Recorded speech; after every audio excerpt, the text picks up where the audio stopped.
माझे नाव अर्थ महेश कांबळे, इयत्ता 6वी अ. शाळेचे नाव के.एस. विनायक हरी परांजपे.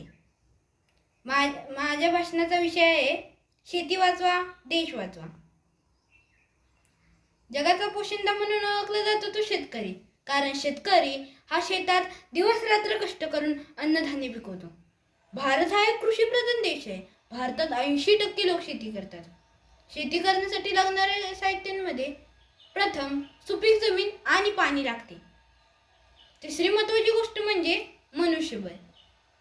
हे असले की शेतकरी पिकांची निगा राखू शकतो. शेतकऱ्यासाठी ते शेतीच सर्व काही असते. त्याच्या कुटुंबाची उदरनिर्वाह आणि जगातील अन्य उद्योग करणारे लोक हे या शेतीवर अवलंबून असतात. शेती करताना कष्टही करावेच लागते. शिवाय ओला दुष्काळ, कोरडा दुष्काळ, बेमोसमी पाऊस अशा अनेक संकटांचा सामना करावाच लागतो. हवामानात अचानक होणाऱ्या बदलामुळे पिकांचे नुकसान होते. तसेच बाजारभावात होणारे घसरण, शेतीसाठी बँक, सावकाराकडून घेतलेले कर्ज, परतफेडीची मुदत अशा अनेक संकटांचा सुद्धा शेतकऱ्याला सामना करावा लागतो. शेतात जेव्हा चांगले पीक येते तेव्हा शेतकरी आनंदी होतो व त्या पिकाची कापणी करून तो बाजारात घेऊन जातो. असे पिकांचे उत्पन्न घेऊन तो आपल्या कुटुंबाचा तसेच संपूर्ण जगाचा उदरनिर्वाह करतो. म्हणून तो जगाचा पोशिंदा म्हणून ओळखला जातो. शेताची दुसरी बाजू म्हणजे बदलत्या ऋतूमुळे होणाऱ्या किडीचा प्रादुर्भाव. या प्रादुर्भावामुळे मोठ्या प्रमाणात नुकसान होते. म्हणून वारंवार वेगवेगळे कीटकनाशके फवारून जे पीक येते ते चांगले पीक येते. परंतु मनुष्य जीवनाचा ऱ्हास होत चाललाय.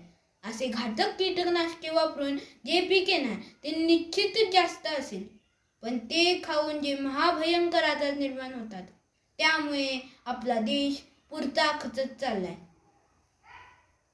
आपल्या देशाची जर भावी पिढी मजबूत, कणखर, हुशार, तंदुरुस्त आरोग्य घडवायचे असेल तर आजची शेती ही संपन्न पूर्णपणे आपल्याला सेंद्रिय शेती करायलाच हवी.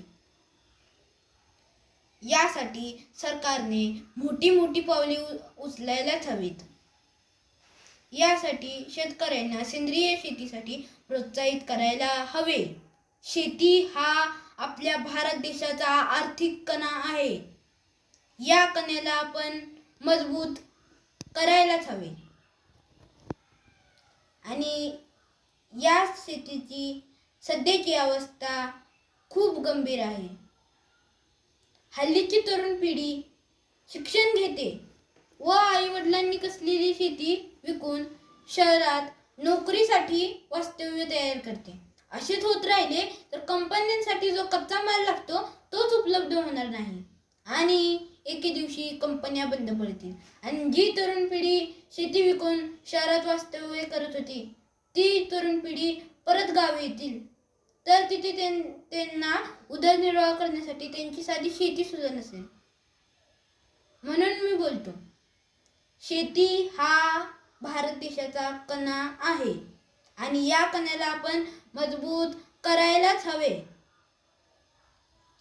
यासाठी मी बोलतो, शेती वाचवा देश वाचवा. एवढे बोलून मी माझे भाषण संपवतो.